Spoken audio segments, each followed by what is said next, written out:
ಹರೇ ಕೃಷ್ಣ. ಶ್ರೀ ಪುರಂದರದಾಸರ ಕೃತಿ ಬಂಗಾರವಿಡಬಾರದೆ ನಿನಗೊಪ್ಪುವ, ಬಂಗಾರವಿಡಬಾರದೆ ನಿನಗೊಪ್ಪುವ, ಬಂಗಾರವಿಡಬಾರದೆ ರಂಗನಾಥನ ದಿವ್ಯ ಮಂಗಳ ನಾಮವೆಂಬ ಬಂಗಾರವಿಡಬಾರದೆ.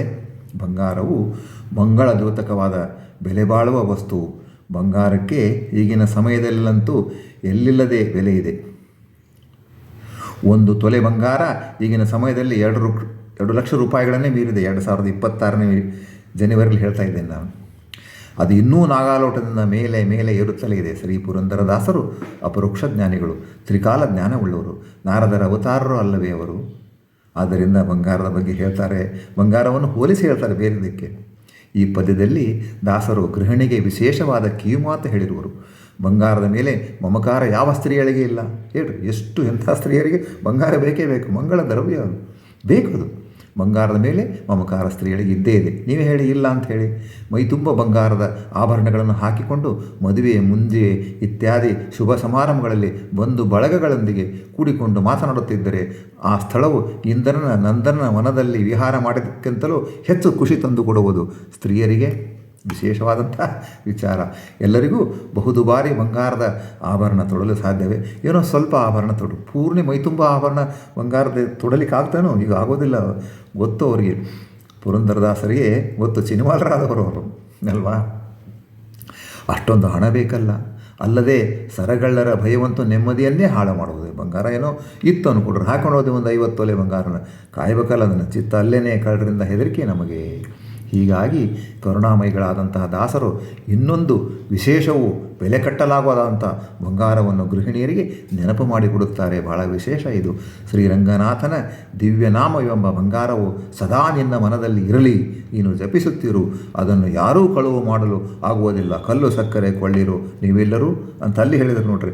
ಏನು ಅದರಿಂದ ನಷ್ಟ ಆಗೋದಿಲ್ಲ, ಇದಾಗೋದಿಲ್ಲ, ಸುಂಕ ಇಲ್ಲ, ಕಳತನ ಇಲ್ಲ ಅಂತ ಕಲ್ಲು ಸಕ್ಕರೆ ಕೊಳ್ಳು ಅಂತ ದಾಸರು ಹೇಳಿದ್ರಲ್ಲ, ಅದೇ ರೀತಿ ಇಲ್ಲಿ ಬಂಗಾರ.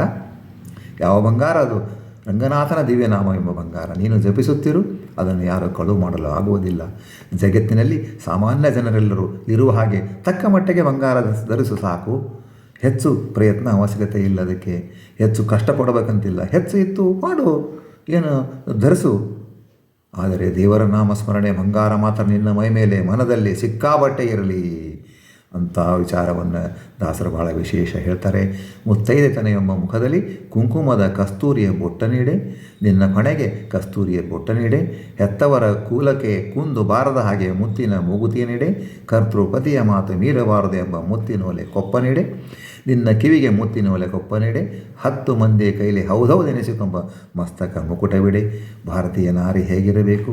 ನಮ್ಮ ಹಿಂದೂ ಧರ್ಮ, ಸನಾತನ ಧರ್ಮ, ಭಾರತ ವರ್ಷ ಹೇಗಿರಬೇಕು ಅಂತ ನಾರಿಯರು ಎಂಬ ನೆನಪು ದಾಸರು ಮಾಡಿಕೊಡುವರು ಇಲ್ಲಿ. ನಾರಿಯರನ್ನು ಪೂಜೆ ಮಾಡತಕ್ಕಂಥ ದೇಶ ಇದು. ನಾರಿಯರನ್ನು ಮಾತೆಯ ಸ್ಥಾನದಲ್ಲಿ ಇರಿಸ್ತಕ್ಕಂಥ ದೇಶ ಇದು. ಮಾತೆ ಮಹಾಲಕ್ಷ್ಮೀ ದೇವಿಯರ ಪ್ರತಿಬಿಂಬ ತಾನೇ ಭಾರತೀಯ ನಾರಿ. ಅಷ್ಟೊಂದು ಗೌರಿಯ ಪ್ರತಿಬಿಂಬ ತಾನೆ, ಸರಸ್ವತಿಯ ಪ್ರತಿಬಿಂಬ ತಾನೆ, ಷಣ್ಮಹಿಷಿಯರ ಪ್ರತಿಬಿಂಬ ತಾನೆ ನಮ್ಮ ಭಾರತೀಯ ನಾರಿ. ಗೃಹಿಣಿಯಾದವಳು, ಅಷ್ಟೊಂದು ಗೌರವವನ್ನು ಸ್ತ್ರೀಯಳಿಗೆ ನಮ್ಮ ಶಾಸ್ತ್ರಗಳು ಉಲ್ಲೇಖಿಸಿವೆ. ಗೃಹಿಣಿಯಾದವಳು ತನ್ನ ಹಣೆಯಲ್ಲಿ ವಿಶೇಷವಾಗಿ ಎದ್ದು ಕಾಣುವ ಹಾಗೆ ಪವಿತ್ರ ಕುಂಕುಮವನ್ನು ಧರಿಸಿರಬೇಕು. ಕುಂಕುಮದಲ್ಲಿ ಘಮಘಮಿಸುವ ಕಸ್ತೂರಿ ಮತ್ತಿತರ ಮಂಗಳ ದ್ರವ್ಯಗಳ ಸನ್ನಿಧಾನವಿರುತ್ತದೆ. ಆಯಾ ಪರಂತಗಳಿಗೆ ತಕ್ಕಂತೆ ವಿವಿಧ ರೀತಿಯ ಕುಂಕುಮಗಳನ್ನು ಧರಿಸುವ ಸಂಪ್ರದಾಯ ಇದೆ. ಮುತ್ತಿನ ಮೂಗುತಿಯನ್ನು ಧರಿಸುವುದು ಮಂಗಳ ಸಂಕೇತ. ಮೂಗುತಿಯನ್ನು ಹೆತ್ತ ತಾಯಿಯು ತನ್ನ ಕರುಳಿನ ಕುಡಿಗೆ ನೀಡಿರುವಳು. ಮೂಗುತಿಯು ಕೇವಲ ಒಂದು ವಸ್ತುವಲ್ಲ, ಹೆತ್ತ ತಾಯಿಯ ಪ್ರೀತಿಯೇ ಅಲ್ಲಿ ಜೀವದಿಂದ ಇದೆ. ಮೂಗುತಿಯ ಪ್ರಸಂಗದಿಂದಲೇ ಏನಂದರೆ ಪುರಂದರದಾಸರಾಗಲಿಕ್ಕೆ ಸಾಧ್ಯ. ಅವರು ಸಿನಿಮಾಲರಿದ್ದರಲ್ಲ, ಏನಾದರೂ ಅವರಿಗೆ ವೈರಾಗ್ಯ ಬಂದುಬಿಡ್ತು ವ್ಯಾಸರಾಯರ ಹತ್ರ ಹೋಗಿ. ಮೂಗುತಿಯ ಪ್ರಸಂಗದಿಂದಲೇ ಪುರಂದರದಾಸರಾದರು. ಮೂಗುತಿ ಬಹಳ ವಿಶೇಷವಾದಂಥ ಆಭರಣ. ತಾಯಿಯಿಂದ ಬಳುವಳಿಯಾಗಿದ್ದು ಬಂದಿದ್ದು, ತಂದೆಯಿಂದ ಬಳುವಳಿಯಾಗಿದ್ದು. ತಮ್ಮ ಏನಂದರೆ ತವರು ಮನೆಯನ್ನು ನೆನಪು ಮಾಡ್ತಕ್ಕಂಥ ಮೂಗುತಿ. ಸ್ತ್ರೀಯಳು ತನ್ನ ಹೆತ್ತ ಮನೆತಂದವರ ಗೌರವವನ್ನು ಕಾಪಾಡೋ ಹೊಣೆ ಹೊತ್ತವಳಲ್ಲಿವೆ. 2 ಮನೆಯನ್ನು ಕಾಪಾಡಬೇಕು ಅವರು. 2 ಮನೆಯ ಗೌರವ ಕಾಪಾಡ್ತಕ್ಕಂಥ ಹೊಣೆ ಆಕೆಗಿದೆ. ಸತಿಯ ಪತಿಯೇ ಶ್ರೇಷ್ಠ, ಅದರ ದ್ಯೋತಕವೇ ಕಿವಿಯಲ್ಲಿ ಮುತ್ತಿನೋಲೆಯ ಧಾರಣೆ ಎಂಬ ವಿಚಾರ ಸದಾ ಗಮನದಲ್ಲಿರಲಿ. ಮುತ್ತಿನೋಲೆ ಕೇವಲ ಆಭರಣವಲ್ಲ, ಅದು ಪತಿ ಪತ್ನಿಯರ ಸಹಕಾರದ ಒಮ್ಮನದ ದ್ಯೋತಕ. ಎಲ್ಲ ಕಾರ್ಯಗಳ ಸಮರ್ಪಣೆಯನ್ನು ಪತಿಯ ಅಂತರ್ಗತವಾಗಿ ಗುರುವಾಯು ಹರಿಗೆ ಅರ್ಪಿಸಬೇಕು. ಸತಿಪತಿಯರು ಇಬ್ಬರೂ ಅನ್ಯೋನ್ಯವಾಗಿ ಲಕ್ಷ್ಮೀನಾರಾಯಣನಂತೆ ಬಾಳಬೇಕೆಂದು ಪಿತೃಗಳು, ಗುರುವರು, ಹಿರಿಯರು, ಬಂಧುಗಳು ಎಲ್ಲರೂ ಬಯಸುತ್ತಾರೆ. ಎಲ್ಲ ಬಂಧು ಬಾಂಧವರು ಸ್ನೇಹಿತರು ಹೌದೆನ್ನುವ ಹಾಗೆ ಬಾಳಬೇಕು. ಅದರ ದ್ಯೋತಕವೇ ಮಸ್ತಕದ ಮುಕುಟವು ಅಂತ ದಾಸರು ವಿಶೇಷವಾಗಿ ಹೇಳ್ತಾರೆ.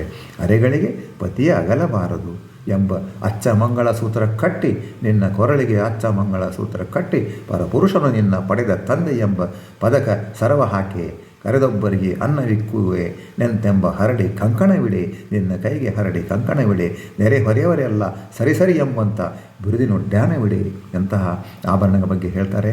ಮಂಗಳ ಸ್ತೋತ್ರವು ಸ್ತ್ರೀಯರಿಗೆ ಶಾಸ್ತ್ರವು ಬಹಳವಾದ ಅಧಿಕಾರವನ್ನು ಕೊಟ್ಟಿರುತ್ತದೆ.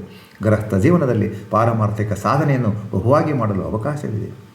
ಎಲ್ಲ ಆಶ್ರಮದ ಜನರನ್ನು ಪೋಷಿಸುವುದು ಗೃಹಸ್ಥರ ಆದ್ಯ ಕರ್ತವ್ಯ. ಸಮಾಜದಲ್ಲಿ ಪ್ರತಿಯೊಂದು ಕುಟುಂಬವೂ ಆದರ್ಶ ಕುಟುಂಬವಾಗಿ ಬಾಳಿದರೆ ಆ ದೇಶವು ಸಮೃದ್ಧವಾಗುವುದು. ಅದಕ್ಕೆ ಸ್ತ್ರೀಯಳೇ ಮುಖ್ಯಳು. ಮಂಗಳ ಸೂತ್ರವು ಮಂಗಳದ ಸಂಕೇತವೂ ಹೌದು ಮತ್ತು ಗೃಹಿಣಿಯ ಜವಾಬ್ದಾರಿಯನ್ನು ಕಾಲಕ್ಕೆ ನೆನಪಿಸುವ ಸಂಕೇತವೂ ಹೌದು. ಸಮಾಜದಲ್ಲಿನ ಪುರುಷರನ್ನು ತಂದೆಯಂತೆ ಅಣ್ಣ ತಮ್ಮಂದರಂತೆ ಕಾಣಬೇಕು. ಅದೇ ಸ್ತ್ರೀಯಳಿಗೆ ಚಿನ್ನದ ಪದಕ ಸರ ಅಂತ ಕಿವಿ ಮಾತು ಹೇಳ್ತಾರೆ. ಮನೆಗೆ ಬಂದ ಅತಿಥಿಗಳಿಗೆ ಅನ್ನದಾನವೇ ಗತಿಯು ಎಂಬ ದಾಸರ ವಾಣಿಯು ನಿನಗೆ ಸದಾ ನೆನಪಿನಲ್ಲಿರಲಿ. ಬಂಧು ಬಳಗ ಸ್ನೇಹಿತರು ಪ್ರೀತರಾಗುವುದು ಪ್ರೀತಿಯ ಸತ್ಕಾರದಿಂದ ಅಲ್ಲವೇ? ಮನೆಗೆ ಬಂದವರನ್ನು ಸತ್ಕರಿಸಿ ಅವರಿಗೆ ಫಲಾಹಾರ ಪಾನೀಯ ಅನ್ನಾದಿಗಳಿಂದ ಸತ್ಕರಿಸಬೇಕು. ಅದೇ ಕೈಗೆ ಧರಿಸಿರುವ ಚಿನ್ನದ ಕಂಕಣವು ಚಿನ್ನದ ಕಂಕಣ ಆ ಕೈಯಿಂದ ಅನ್ನದಾನಾದಿಗಳನ್ನು ಮಾಡಬೇಕು. ಬೀದಿಯ ಪುರದ ಸಮಾಜದ ಎಲ್ಲರೂ ನಿನ್ನನ್ನು ಮನಸಾರೆ ಹೊಗಳಿದರೆ ಅದೇ ನೀನು ಧರಿಸಿದ ಒಡ್ಯಾಣವೂ ಅಲ್ಲವೇ?